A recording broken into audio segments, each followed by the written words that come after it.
Muy buenos días a todos quienes hoy nos acompañan, autoridades, panelistas, prensa, amigos invitados. En nombre de las autoridades del Ministerio de Educación y Cultura y del Comité Central Israelita del Uruguay, les damos la bienvenida al ciclo Inmigración de la Mujer en Uruguay, actividad que se enmarca en las celebraciones del Mes de la Mujer. En esta oportunidad y para abrir este ciclo, contamos con la presencia del Ministro de Educación y Cultura, Ricardo Ehrlich, la asesora de Equidad y Género del Ministerio de Educación y Cultura, Glenda Rondán, la edila Consuelo Pérez, la secretaria general del Comité Central Israelita del Uruguay, Laura Rosenbaum, y las panelistas invitadas, Estela Hinchuk y Doris Weichenbaum, que desarrollarán su presentación bajo el tópico 3 mujeres judías, 3 historias de integración. Invitamos en primer lugar a dar apertura a este ciclo al señor ministro.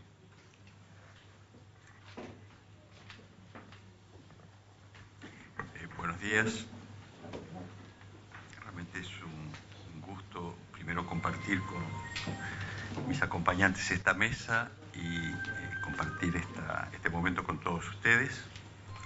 Quisiera agradecer muy especialmente a la ONU Mujeres y al Comité Central Israelita por el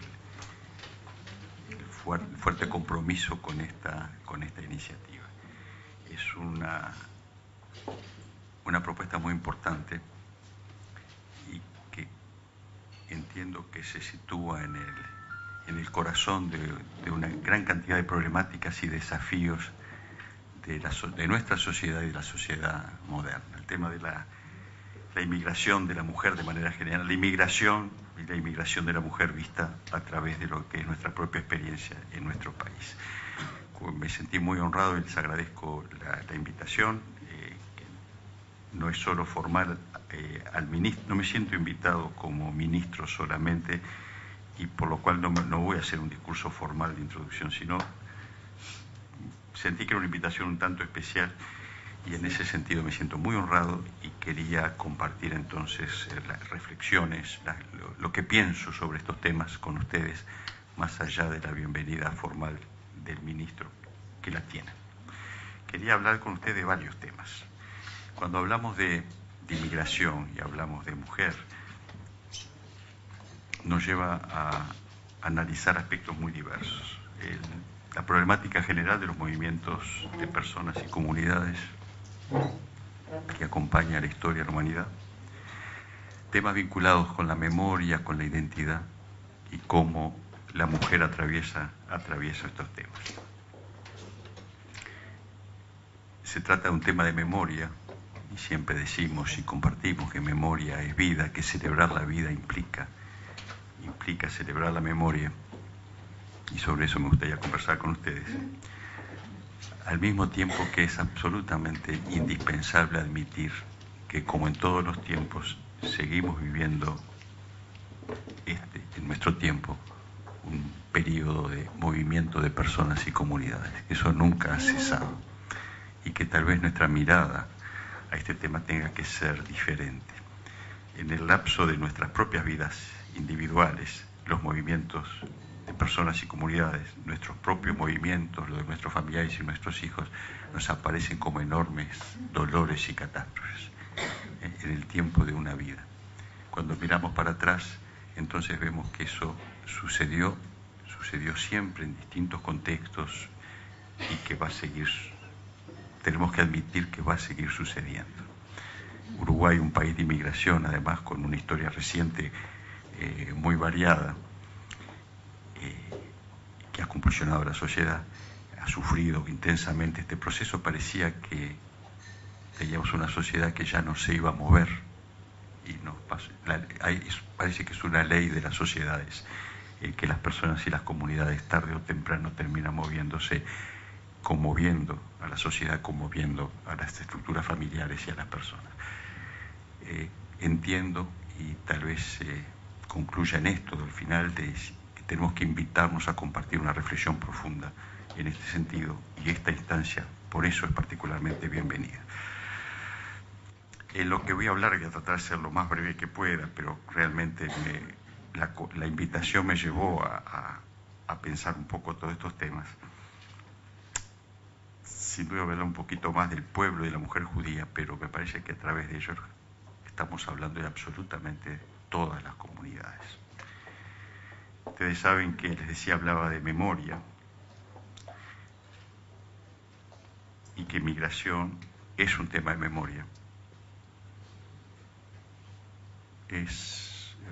Ha sido muy recientemente que los biólogos han podido empezar a explorar realmente con herramientas poderosas los temas de la memoria, vinculados a cantidad de problemas que nos afectan a todos y también a fenómenos centrales de la vida, ¿verdad? Sobre lo que es la memoria. Y lo que aparece es, para un biólogo, una primera definición. La memoria está vinculada con un fenómeno que los invito a reflexionar, a mirar a su entorno e interrogarse. Está vinculada con el volver a casa. La memoria está aparece cuando hay seres vivos que se pueden empezar a desplazar, que dejan de ser fijos, estar fijo en una roca, fijo, no se puedan mover porque están inmóviles en un fondo del mar, por ejemplo, los lleva el agua. Así que no se mueven por voluntad propia, se van desplazando. Entonces, hay una serie de necesidades que no tienen. Cuando tienen un referente, un hábitat donde tienen mayor alimentación, o un hábitat que comparten con otros individuos de la misma especie, entonces volver a ese lugar es muy importante. Y fíjense que no nos escapamos de la biología.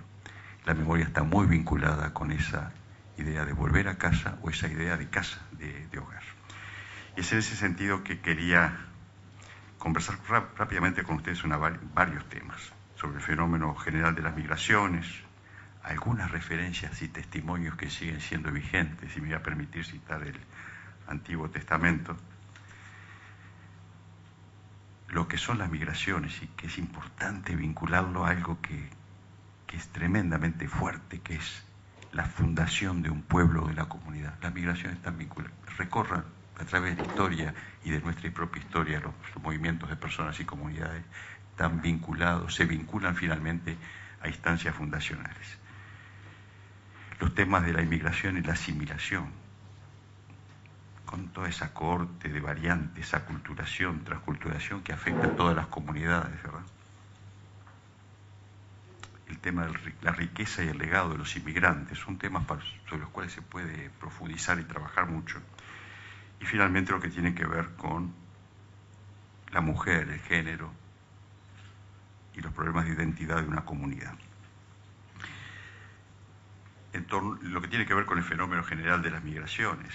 Bueno, la historia está recorrida por movimientos de personas y comunidades que en general acompañaban la llegada de algunos de los 4 jinetes del Apocalipsis. Y siempre hubo en todas las latitudes y en todos los tiempos gente en movimiento. Algunos de esos grandes movimientos acompañan cambios civilizatorios. Si ya no era algún jinete del Apocalipsis que cabalgaba en solitario, sino que se producía un gran cambio civilizatorio. No vamos a andar dando muchas vueltas acá sobre esto.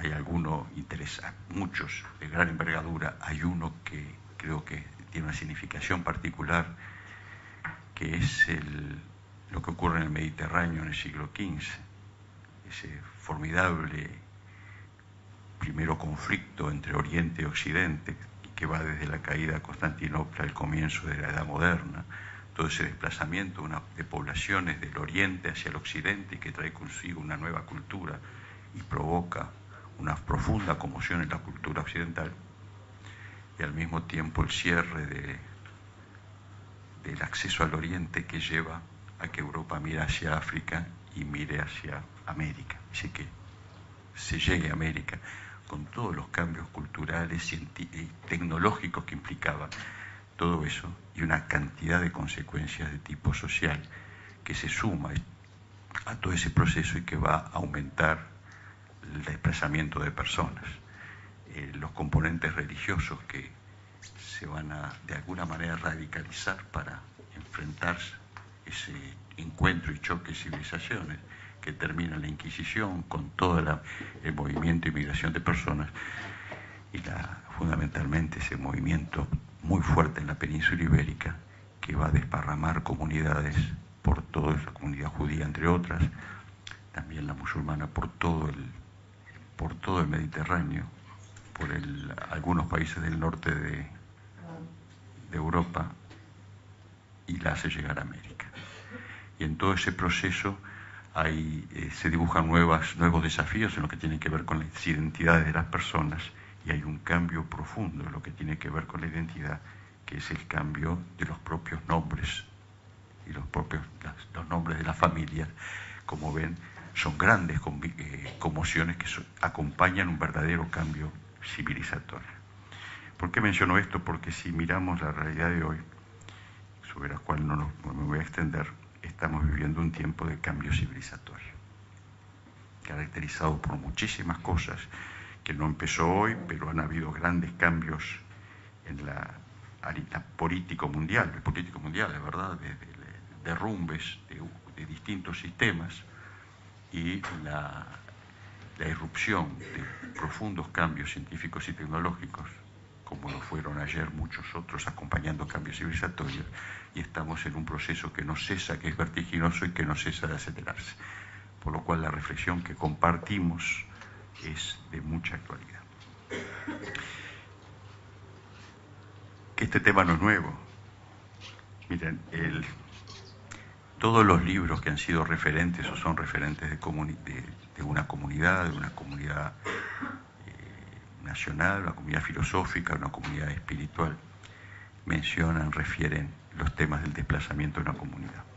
El Antiguo Testamento prácticamente es un libro de la historia del movimiento de una comunidad que se va desplazando. Todos los personajes se desplazan, toda la historia es una historia de buscar un lugar donde estar. Y solemos decir desde aquí, Ministerio de Educación, pero también de Cultura, que es muy importante la construcción del sentido de pertenencia de una comunidad, que nos vincula, que nos solidariza, que nos permite asumir nos hace encontrarnos juntos con nuestro tiempo y nos da una capacidad de construir juntos en nuestra diversidad, pero que tenemos que tener elementos comunes. Los elementos que nos vinculan son ese sentido de pertenencia, que está sustentado en varias cosas, en el pertenecer a un lugar y que el lugar nos pertenezca, es decir, en lo que yo llamaría el componente geografía, el territorio, con su historia, desde el paisaje hasta la historia, y eso es muy importante. El otro elemento que nos vincula es la cultura, con su total diversidad, pero que teje lazos sutiles entre nosotros, porque nuestros referentes culturales, que los tenemos comunes, pero los tenemos específicos, y los específicos son muy diversos y se cruzan entre nosotros, que somos distintos, sentimos distintos, pero vibramos entre algunos de nosotros con lo mismo, otros con otra cosa, y se van tejiendo mallas en una sociedad que generan esos vínculos por la cultura, la lengua siendo uno de los elementos mayores, la lengua o las lenguas. Y el otro elemento que es importante para cohesionar una comunidad y crear sentido de pertenencia es lo que tiene que ver con lo que llamaríamos el espacio normativo. Es aquello que nos dice qué es lo que podemos hacer, qué derechos tenemos y qué cosas no podemos hacer. Los invito a revisar el Antiguo Testamento y van a encontrar entonces las referencias a la cultura, las referencias a los temas del territorio y los temas normativos que van a llegar luego de que se definen los elementos centrales que vinculan a una comunidad, las alianzas, por ejemplo. Después hay que regular y aparecen las normas. Y sin duda, en la historia de los pueblos aparecen una serie de normas que aseguran para asegurar la convivencia, ¿verdad? Y muchas veces después, en la propia historia de los pueblos, siempre hay normas que desbordan para aquí y para allá y generan algunos problemas. Pero van a encontrar absolutamente eso en nuestra historia, en la historia de los pueblos.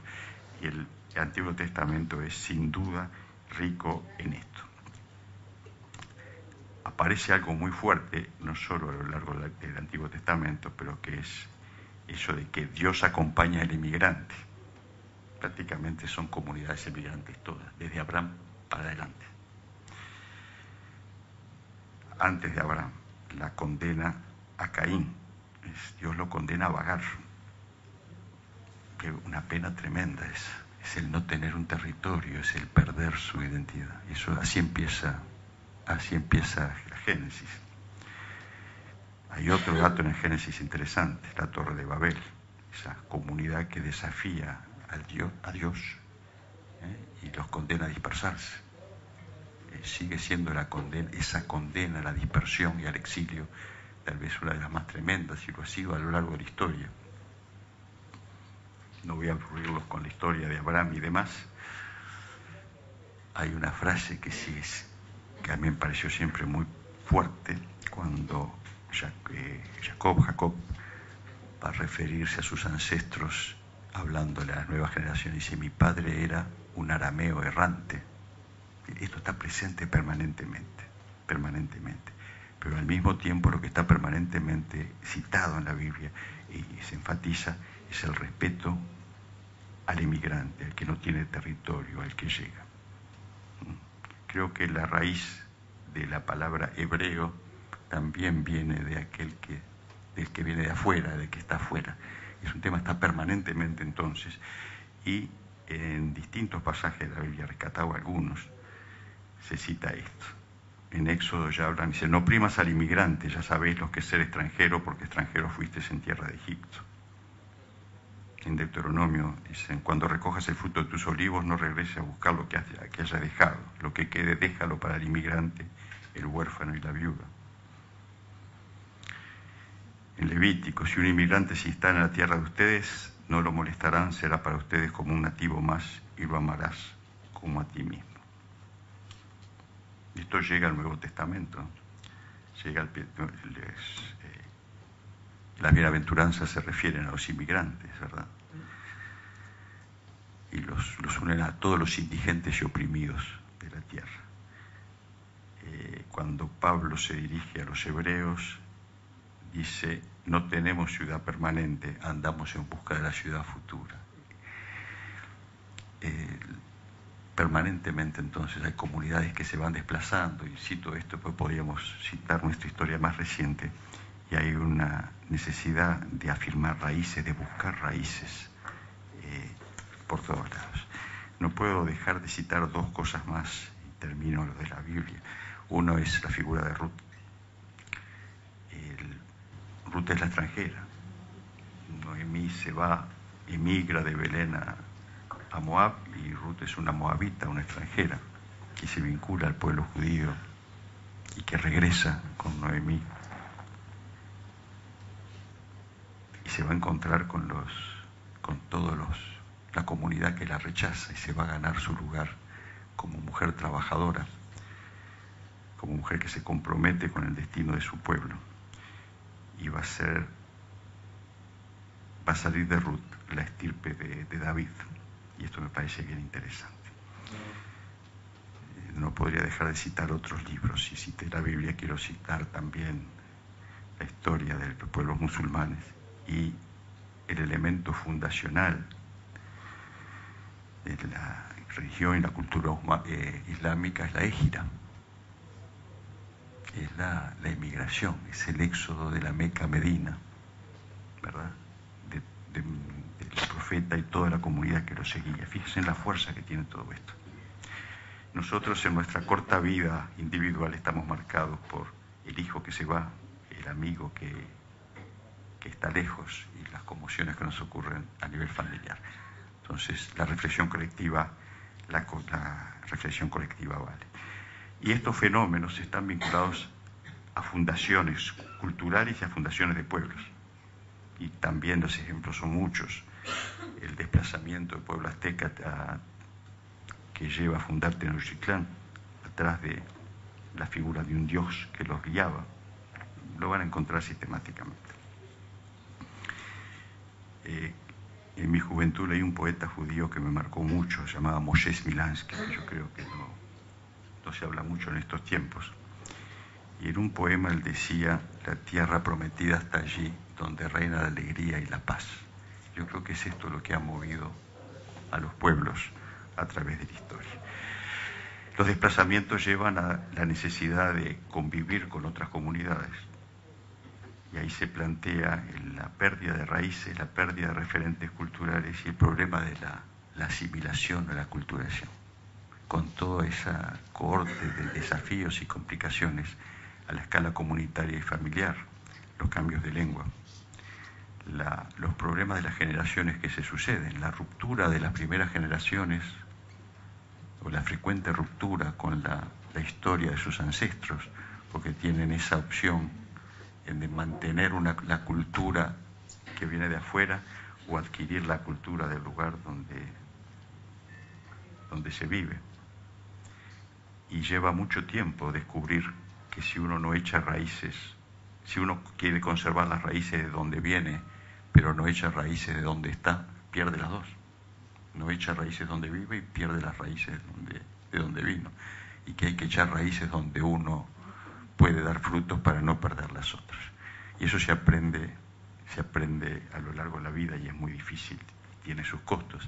Y también uno aprende de que a veces como pasa para una planta muchos inviernos, una planta quemada por el frío, de pronto pasan muchos inviernos y primaveras y de pronto da un brote.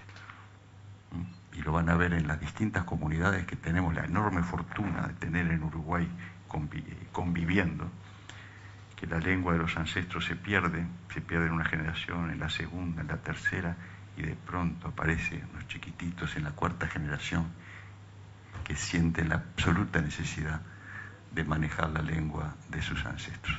Bueno, eso es parte de la vida y de la memoria. Y eso plantea a las familias migrantes entonces desafíos mayores. Los desafíos de mantener los referentes, de mantener la memoria y al mismo tiempo de ayudar a echar las raíces. Y ahí los invito a revisar entonces el papel de la mujer en ese proceso que es capital. Los fenómenos de migración generalmente le asignan ciertos roles a los hombres y sobre todo cuando hay una familia constituida, muy frecuentemente el hombre va adelante dejando a la familia después. Y en el proceso de adaptación es la mujer en la familia la que mantiene la memoria y la que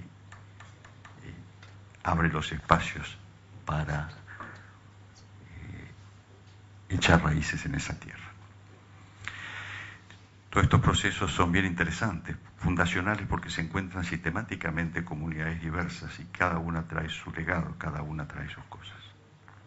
Los que se van a veces llevan consigo algunas moneditas, su cultura, su historia, su educación, pero también su fuerza, sus ganas de construir futuro. No me voy a referir a esto, pero el Uruguay de hoy es en una parte muy importante lo que han aportado sus inmigrantes. Dentro de ellos hay un contingente muy importante que vino por opción, porque eligió Uruguay por distintas razones. Uno de mis abuelos vino aquí porque le habían dicho en Europa Central que en Uruguay había naranjas. Hay un precioso cuento sobre las naranjas de un escritor sobre Maleigen.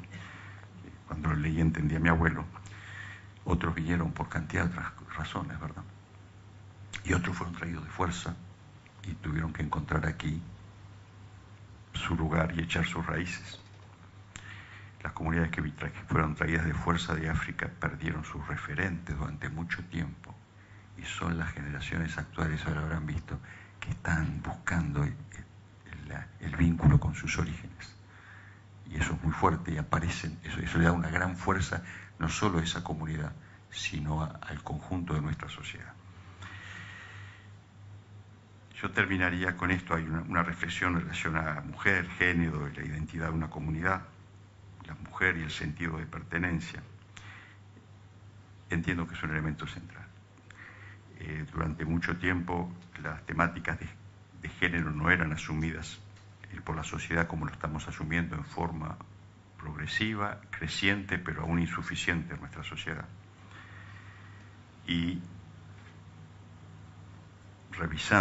revisando este tema para poder reflexionar con ustedes, aparece de manera singular el rol de la mujer en lo que es el arraigo es echar raíces de una comunidad migrante.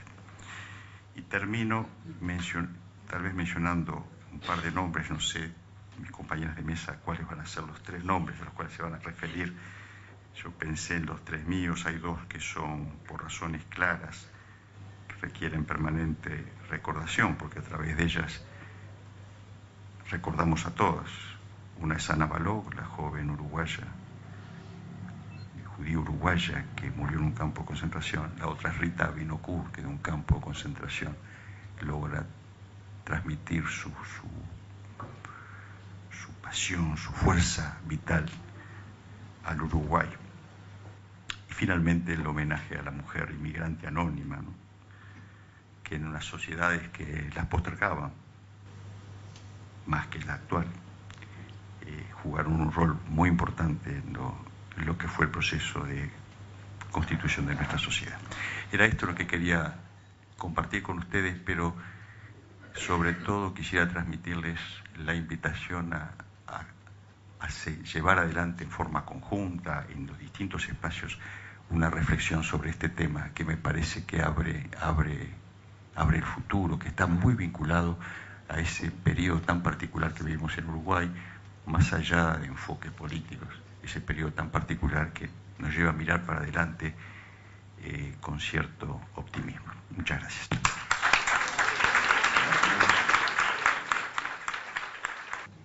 Bueno, buenos días y bienvenidos a esta su casa, nuestro Ministerio de Educación y Cultura, a todos y a todas. Realmente esto, como dijo Gabriela, es el inicio de un ciclo que vamos a hacer con mujeres de todas las colectividades. Yo hace 7 años que trabajo con este hombre. Primero fui su edila. 5 fueron difíciles. Sí. No tan difíciles. Te defendí mucho, ¿eh? Y 2 años que llevo en este ministerio. Él tiene sus raíces como cada uno de nosotros las tenemos. Y yo de alguna manera en este mes de marzo, que él nos da a las mujeres del ministerio y a mí que estoy al frente de esta área, la total posibilidad de hacer lo que queramos, de alguna manera quise juntarlo con ustedes, mujeres. Para mimarlo un poco. Porque él también, los hombres en el gobierno y las mujeres también, necesitan un poco de ese mimo, que yo sé que a mi ministro le hace falta y que yo sé que ustedes con esa calidez le van a poder dar. Por eso elegí, primero que nada, a las mujeres judías. Bienvenidos los compañeros varones que también están, pero yo elegí a las mujeres judías. Yo en primer lugar quiero agradecer muchísimo al Comité Israelita del Uruguay, en Rosenbaum, en Gabriela y en una vieja amiga, no porque seamos viejas, pero es una chiquilina, que es Perla Lapich, con quien siempre hablo, que me ayudó a pergeñar esta idea. Y créanme que para mí hoy estar acá es un enorme honor, estar con estas mujeres de la colectividad, con la Edila Consuelo Pérez. Les quiero transmitir el saludo de la exdiputada e integrante del directorio del Partido Nacional, Beatriz Argimón, que está en la India, si no, hoy hubiera estado con nosotras. Agradecerles mucho que me hayan permitido realizar esta actividad, que es la primera. No es la primera vez que yo me junto con mujeres de la colectividad, porque siempre han sido muy generosas conmigo. Ya haya sido desde Beneverit, de Huizo, a mí siempre me han estado llamando para poder intercambiar, que es lo que creo que las mujeres siempre hacemos entre nosotras, intercambiar. Me pareció, más allá de brillante, porque yo siempre digo que mi ministro es un hombre brillante, yo digo mi ministro, así como si no fuera de todos los demás, como antes decía mi intendente, y yo era de la minoría, pero yo decía mi intendente, como decía la Edila Consuelo Pérez, decía mi intendente también. Yo creo que hay un punto de contacto, y perdónenme, quizás esté pecando de soberbia, que une a los orientales con lo que es el pueblo judío, y es la salida de Egipto con Moisés y nuestro éxodo detrás de Artigas. Porque para mí los dos fueron hombres santos. Y hubo una comunidad, un pueblo, una nación que lo siguió. y lo siguió porque creían en lo que pensaban. Este es para mí el primer punto de contacto que tenemos. En América Latina, somos el único pueblo que ha tenido un éxodo. Somos nosotros, los uruguayos, los orientales, que nos fuimos detrás de un líder porque pensábamos igual que él, porque sentíamos igual que él y porque nos fuimos en busca de la libertad, como se fueron de Egipto los judíos en busca de la libertad. Ese es el primer punto de contacto que yo sentí desde muy joven. Cuando empecé a estudiar, vi que, pero además, como ya lo dijo el ministro, nosotros los uruguayos somos un crisol de razas. Es muy difícil encontrar uno que no tenga algo que ver con otro pueblo, ya sea con los italianos, ya sea con los españoles, con los franceses. Eso es lo que es el Uruguay. Quizás por eso es que tenemos una cultura de la cual yo me siento pero extremadamente orgullosa, porque nuestra cultura se nutrió de todas esas otras culturas. Y para mí fue muy interesante, desde mi postura de docente, al tener grupos heterogéneos, ver cómo cada uno de mis estudiantes, y especialmente cuando trabajaba en lo que se llamaba preparatorios, en aquellos los quintos y sextos de hoy, con jóvenes que venían de las más diversas colectividades, y cómo desde la literatura yo con ellos podía aprender. Y ni que hablar de lo que aprendí en el Integral Hebreo Uruguayo en los 2 años que fui profesora de literatura, y que todavía tengo el orgullo de decir que alumna mía fue Lea Besanzón, que hoy no solo tiene la otra, sino que se subió arriba en un tablado y hizo una murga. Digo, eso no lo hace cualquier mujer. Y también quiero tener un recuerdo para una profesora que daba Torá, que ya no está más entre nosotros, para Dorit, con quien yo aprendí muchísimo, y estaba decidida a empezar a aprender hebreo, pero bueno, me embaracé de mi hija Alejandra, y todo no se puede. Decía entonces que somos un crisol de razas, pero yo voy a hablar de las mujeres, para eso las convoqué. Y yo también me elegí mis mujeres, aunque el ministro ya agarró a Ruth, ¿verdad? Pero yo elegí mis mujeres también. Pero quiero partir de la base que las mujeres somos dueñas de muchas cosas. Nosotras somos las creadoras del lenguaje. Porque cuando el hombre, la humanidad, comenzó a juntarse, se tuvo que juntar alrededor del fuego. Y por una razón de biología, porque las mujeres no somos iguales a los hombres, nunca he creído en eso, me niego a eso. Yo soy mujer, no soy igual que un hombre. Yo soy una defensora de la equidad, de la igualdad en las diferencias, pero yo no soy igual que un hombre. Yo soy mujer, estoy hecha de otra cosa, he sido creada de otra manera, ¿verdad? Entonces, ¿qué pasaba? ¿Quiénes cuidábamos el fuego? Y nosotras, porque biológicamente ellos eran más fuertes y salían a buscar el sustento. El sustento que hoy cambió, también nosotras salimos a buscar el sustento, pero nos sentábamos alrededor de la hoguera con nuestros hijos, y ahí nació el lenguaje. Pero no solo nació el lenguaje, nació la poesía y nació la canción, porque desde que la mujer es madre, acuna a sus hijos en su lengua, cualquiera sea, cantándolas, para que duerman o para que se sientan mejor si están enfermos. Entonces somos dueños de una sabiduría ancestral que genéticamente la recibimos. No es nada que estudiamos, lo recibimos genéticamente. Y con esa poesía somos también otra cosa, somos la tierra. ¿Nunca se pusieron a pensar que la tierra, del punto de vista gramatical y lingüístico, es femenino? Es femenina la tierra, porque la tierra da vida como nosotras. Solas no vamos a dar vida, obviamente. Ellos nos ayudan un poco, pero damos vida. Entonces, yo he pensado que nosotras cantamos, que nosotras lo hacemos juntas, cantamos juntas alrededor de esa hoguera que aunque no existe está, porque ese fuego está dentro de cada una de nosotras, vive en nosotras, está encendido en nosotras. Cantamos, reímos y a veces lloramos alrededor de esas hogueras imaginarias. Y váyase ustedes, mujeres y hombres, han llorado alrededor de esa hoguera. Para mí siempre ha sido un ejemplo de vida el pueblo judío. Esa nación con esa fuerza que fue capaz que sin tener tierra, que es una de las partes constitutivas del Estado, pudo ser una nación y después tener su territorio, pero nunca dejaron de ser una nación.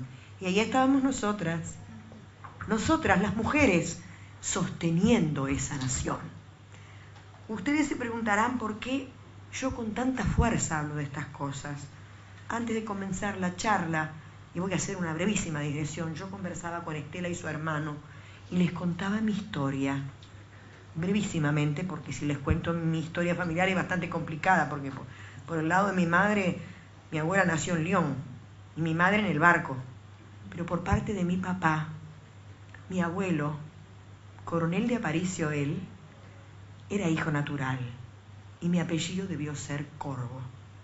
Como buena profesora de literatura sé lo que quiere decir corvo en castellano antiguo. Quiere decir cuervo. ¿Qué pasó cuando la primera diáspora? Bueno, la primera de España, ¿no? ¿Qué hicieron?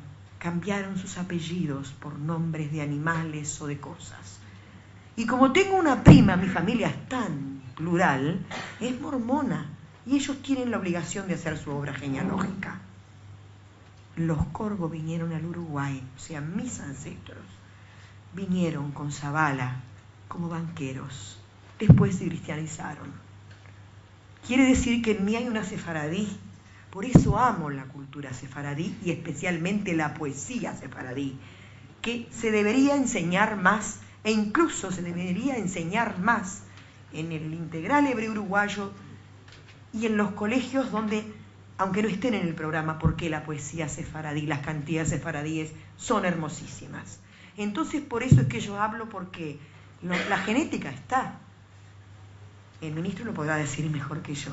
Y quizás por eso soy tan tenaz y tan tosuda, porque está en mis genes esa tosudez de querer seguir y de querer ser y de querer cada día mejorar nuestra condición.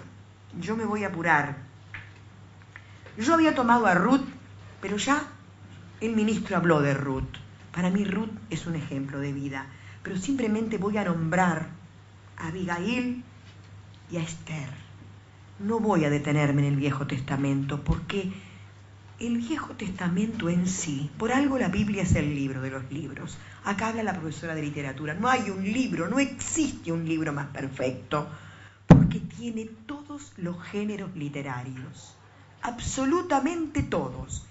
Tiene el épico, el lírico y el dramático. No existe otra obra en el mundo que tenga todos los géneros literarios. Pero es además pedagogía permanente de vida.